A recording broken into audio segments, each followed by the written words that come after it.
This is Kate from Finanzdiva, Germany, and in this video we are going big on exclusive investments.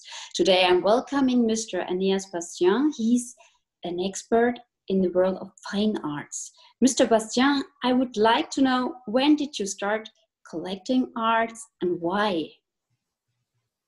Well, thank you for having me today, and thank you for this invitation. I started collecting quite early. My father worked for a well-known German artist, Joseph Beuys, and I, in a way, grew up in an arts environment. So I think even before I turned 18, I bought my first artwork. And then when I studied at university, I continued. So at an early age, I began. And I think once you start, in most cases, you will never stop. And what was the aha moment that turned your passion from collecting art into your idea of starting a business? Well, I think I realized that it is not that easy to build a collection that is meaningful and interesting. So those who are passionate about art and who are interested in investing in art do need expert advice. They need guidance. So I was interested in working with these art buyers and art collectors who have the opportunity and the goal to build a real collection that is meaningful and that can be a sound investment as well. What's been the most important lesson from your experiences as an art collector? I think the most important lesson is really to look for something outstanding, to look for a very special artwork, and to look for rarity.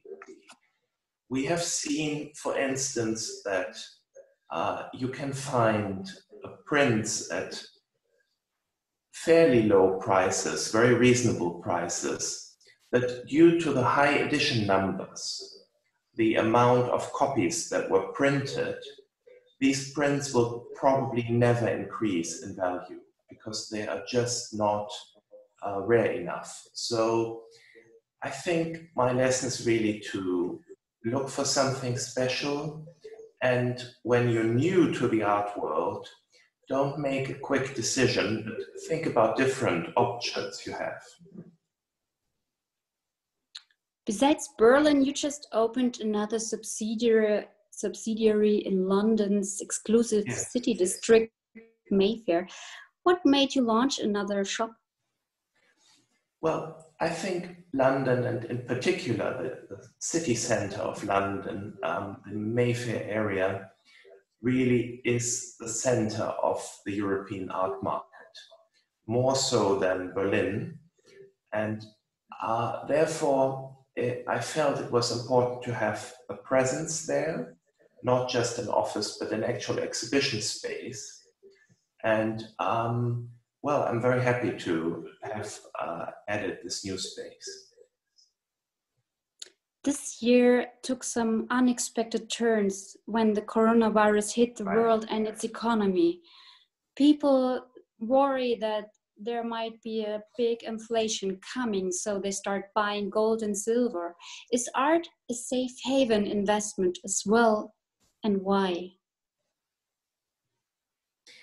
Well, I think art can be a secure investment, a safe haven, under certain conditions. I would only consider the works of very well-known, established artists, to put it very simply, famous artists whose work has a place in art history, who are known to the general public, who more or less everyone knows, like Picasso, for instance. And these works have a stable and a global market. So even in a more difficult situation in the challenge that this pandemic represents, we see that the market may not go up, but it will still maintain a certain level. So to be sure about that, I would focus entirely on works by very well-known artists. Have you observed an increase in demand for arts recently?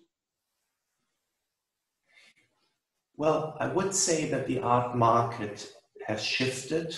I think it has come under pressure. The market is more difficult now, but for a very simple reason. International travel is restricted, and all these health and safety measures mean that one cannot visit an exhibition or go to a gallery so easily. So I think the market has lost a bit of its power, but it's gone digital. So so many online offers are on view now, and so many exhibitions that one can actually see in images and in videos or virtual tours replace the actual visitor experience. So the market is down a little bit, but it has essentially changed to become digital art market. What makes art so expensive? I think, once again, rarity. Certain works by very well-known artists from certain periods, that there still is a global audience for these works. I would come back to Picasso again with interest from, of course, Europe and the United States, but also Asia and many countries across the globe. So rarity is still the key, I think, the key factor.